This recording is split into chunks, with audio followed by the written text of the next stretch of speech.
kelasnya sudah sangat alim, sehingga tidak patut jadi moderator, harus jadi pembicara juga. Terus kemudian kepada yang mulia penggiat Raden Bagus Elang, Raden Elang yang penggiat di dalam manuskrip tentang Sunan Gunung Jati, Kesultanan Kanoman, atau semua pihak yang masih mensepakati tentang nasab Wali Songo atau Sunan Gunung Jati ke Kasawakan, mohon izin kami memaafkan seandainya apa yang kami paparkan ini mungkin kurang berkenan, tapi ini akan jauh dari hibah, akan jauh dari prasangka, akan jauh dari hal-hal yang judgement atau menghakimi. Karena yang kami sampaikan adalah murni ilmiah, dan ilmiahnya pun juga ada sebagian yang sudah open posting bisa dikonsumsi oleh seluruh publik masyarakat global dunia. Ada juga yang dari hasil penelitian kami dari keluarga besar Wali Songo yang alhamdulillah ada ketua Naat yang mulia Bintoro Kiai Haji Ilzamuddin Al-Qudusi dari Sunan Kudus. Dan sebelum kami menyampaikan tentang paparan, ada baiknya maka kami sampaikan latar belakang, sehingga jangan sampai kemudian apa yang kami sampaikan seolah-olah ini bersifat rasis atau kemudian bersifat menghakimi suatu kelompok atau suatu golongan. Sama sekali tidak. Ini adalah suatu pelurusan sejarah dengan kajian ilmiah yang dilandasi oleh cinta kasih. Kalau kami nanti akan banyak menyinggung masalah Ba'alawi, patut diketahui saya punya orang tua angkat As-Segaf, Al-Habib Husain bin Muhammad bin Alwi bin Hasan bin Toha bin Muhsin bin Alwi bin Segaf. Apa mau saya lanjutkan? Saya dulu ya. Dan saya akan mencintainya sampai akhir hidup saya, karena menurut beliau orang baik. Alhamdulillah beliau ini adalah masih kerabat dengan Mufti Hadramut Abdurrahman bin Ubaidillah As-Segaf, yang beliau cucunya menulis kitab Al-Istizadah, yaitu suatu kitab autokritik dari Ba'alawi sendiri terkait masalah ini, kesejarahan, bongkar data, bongkar kesaksian, bongkar semuanya terkait mengenai masalah Ba'alawi itu sendiri, di mana banyak hal yang bisa silakan dibaca sendiri. Salah satunya ketika di halaman 1093 bahwa Syarif Al-Hasani Syarif Mekah pernah mentaksir Ba'alawi untuk dilarang memakai gelar Sayyid Syarif, sebuah gelar resmi terkait mengenai masalah keturunan dzurriyyah Nabi Sallallahu Alaihi Wasallam. Dan ketika saya dimintai tolong oleh kakanda saya, ketum Katib Surya Naat, untuk membantu di organisasi Nahdlatul Ansar Aulia Bid'ah, persekutuan catat nasab Bani Wali Songo se-Indonesia, maka saya minta izin ke orang tua angkat saya, karena beliau adalah juga murabbi saya, pengganti ayah saya. Ibu saya memberikan saya kepada beliau. Jawaban beliau adalah satu. Yang pertama, ente nanti akan tahu siapa itu Wali Songo dan keturunannya. Yang kedua, nanti ente bakal tahu siapa golongan kami Ba'alawi. Ya. Yang ketiga, nanti ente harus tegas menjelaskan kepada semua pihak. Yang berikutnya, beliau pernah bilang, saya yakin beliau orang yang ilmuwan karena ibadahnya Masya Allah, ya, mungkin punya mukasafah. Ya. Beliau pernah mengatakan bahwa golongan kami Ba'alawi tidak mirip orang Arab, tetapi lebih mirip ke orang Israel. Waktu itu saya nggak banyak analisa apa maksudnya segala macamnya. Saya juga mungkin karena ketika Ishak dengan Ismail mungkin begitu. Tapi sebenarnya banyak juga dari golongan Ba'alawi yang sudah baik dan terbuka, ya, yang sebenarnya istilahnya tidak terlalu mempermasalahkan masalah nasab. Mereka sama dengan keluarga Wali Songo untuk ilmu dan akhlak nomor satu, ya. Prestasi itu adalah dari kapasitas pribadi, bukan untuk keunggulan keturunan. Itu banyak sebenarnya. Tapi itu tadi, karena memang suatu politik kepentingan besar, sehingga kemudian orang-orang baik ini seolah-olah agak minoritas, agak tertutup, dan orang-orang baik biasanya jarang mau berantem dengan sesama saudaranya. Lebih baik mikul dhuwur mendem jero. Baik artinya itu. Mikul dhuwur mendem jero artinya apa? Yang baik ditampakkan, yang nggak baik didiamkan. Nah, itu ngerti saya.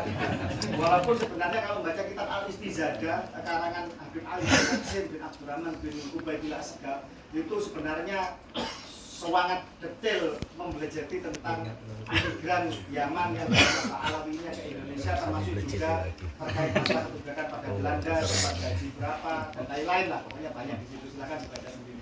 Itu autokritik yang sebenarnya patut kita menjadi anak bangsa pribumi, menjadi membuka mata kita semuanya bahwa di dalam setiap kolonialisasi mesti ujung-ujungnya kan penguasaan dan hegemoni kooptasi untuk masalah sumber daya. Salah satu Belanda itu traumatis, sebagaimana penjajah yang lain pasti menghadapi perlawanan dari pribumi.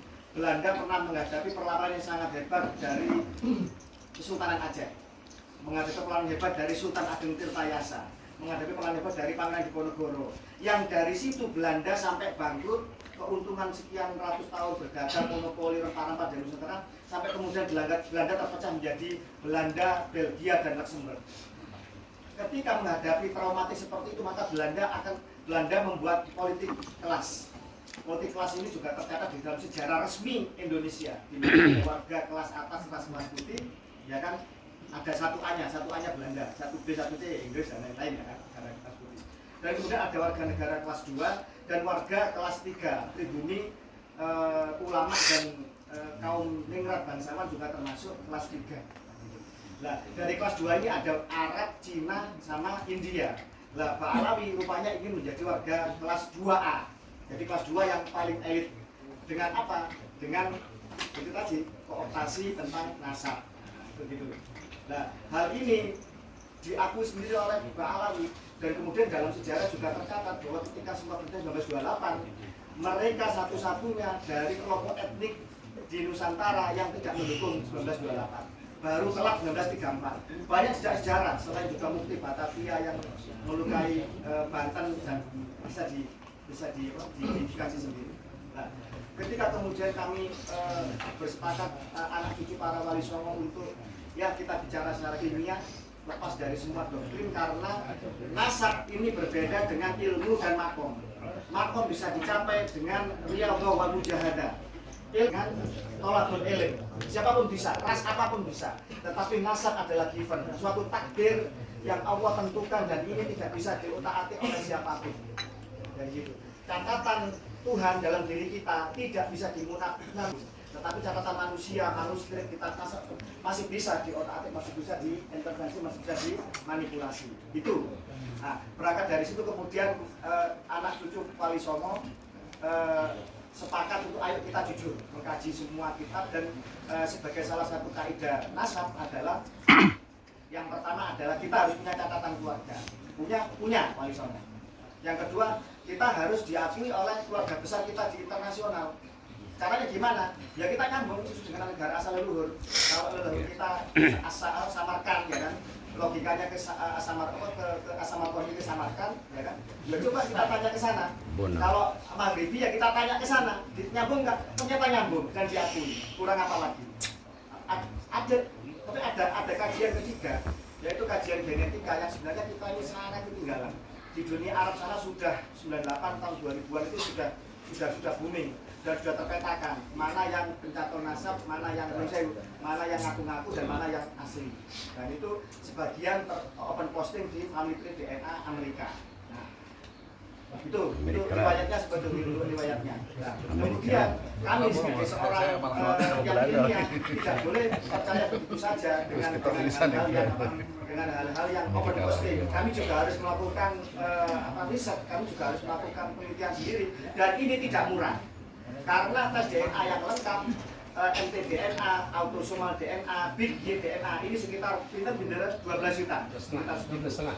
Dan ada sekitar 25 orang dari Bani Wali Songo yang kelas DNA, tes DNA.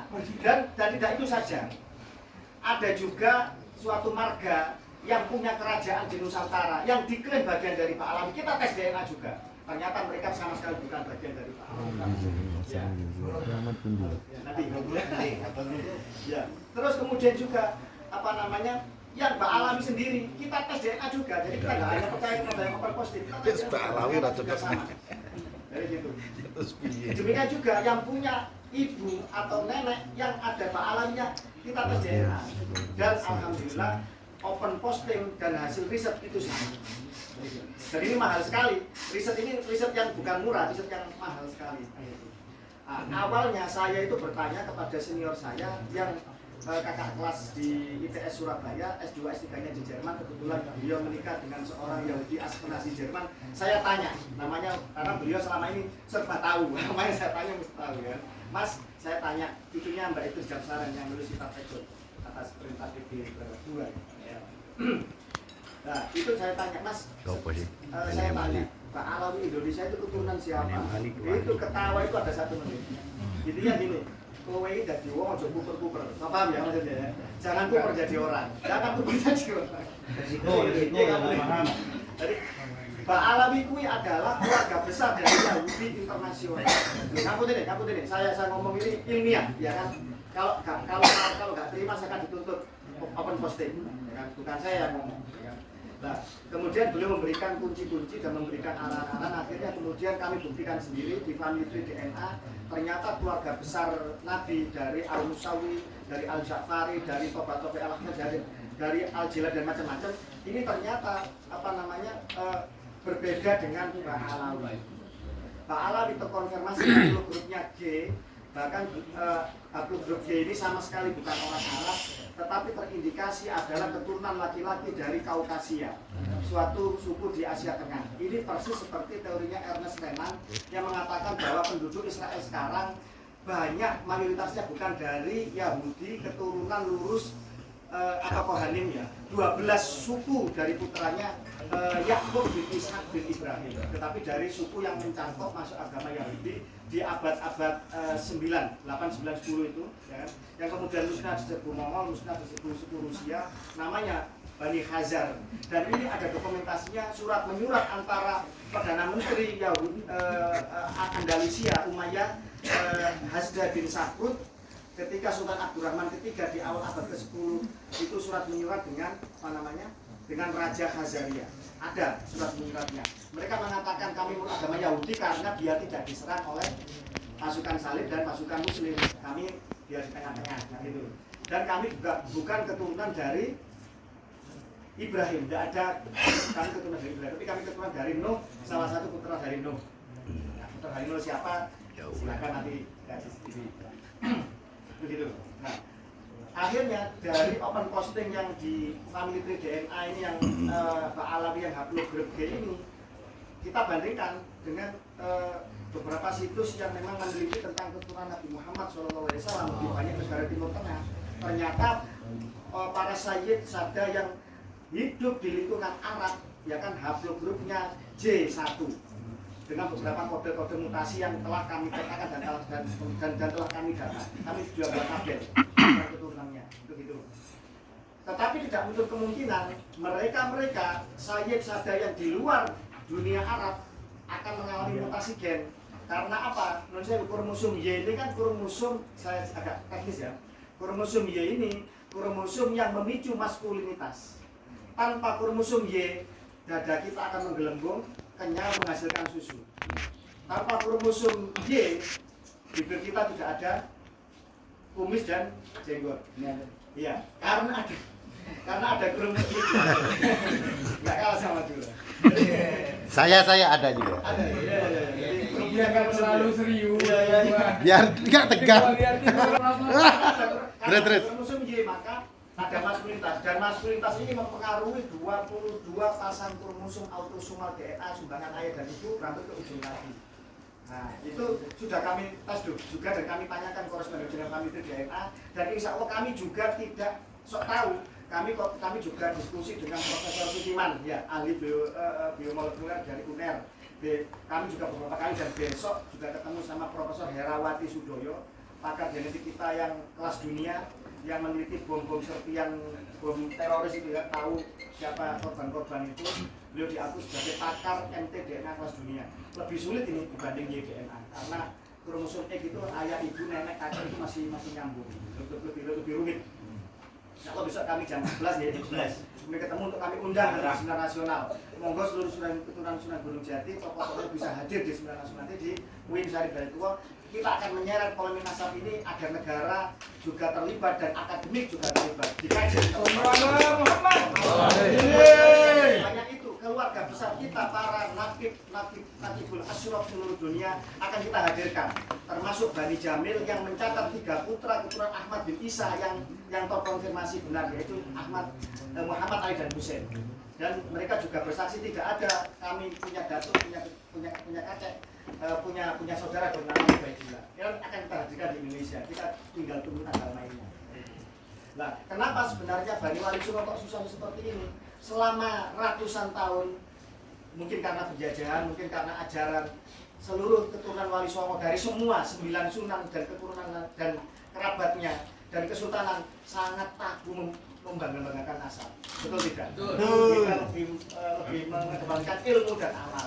Tetapi ketika kemudian nasab kita dihina, diusik, dibilang ingkirot, mandul, dibilang terputus, dibilang palsu, dibilang muka pesek dan lain-lain, tidak pantas ngaku saya, ya kan? Maka kita bangkit untuk membuktikan bahwa kita adalah benar-benar tersambung keturunan dengan Nabi Muhammad sesuai dengan manusia dan keyakinan kita. Dan wajar ketika seseorang sudah terbukti bahwa dirinya terkonfirmasi dan diakui oleh ahli internasional, kita balik bertanya kepada yang menghina kita, ente mana? Kan gitu kan? Ente mana buktinya? Ente dulu menghina kami balik bertanya, mana ente buktinya? Mana isbat ente dari Yaman? Dari Irak? Mana? Kan gitu kan? Ayo saja kita kalau berani. Ini wajar, ini logis. Kita yang selama ini menjadi korban dan dibully, jangan dibalik seolah mereka yang playing victim, mereka yang menjadi korban. Kita yang sekian ratus tahun ini yang dihina, itu. Jadi harus bangkit, seluruh keturunan Bani Wali Songo, jangan mau kemudian dibodoh-bodohi.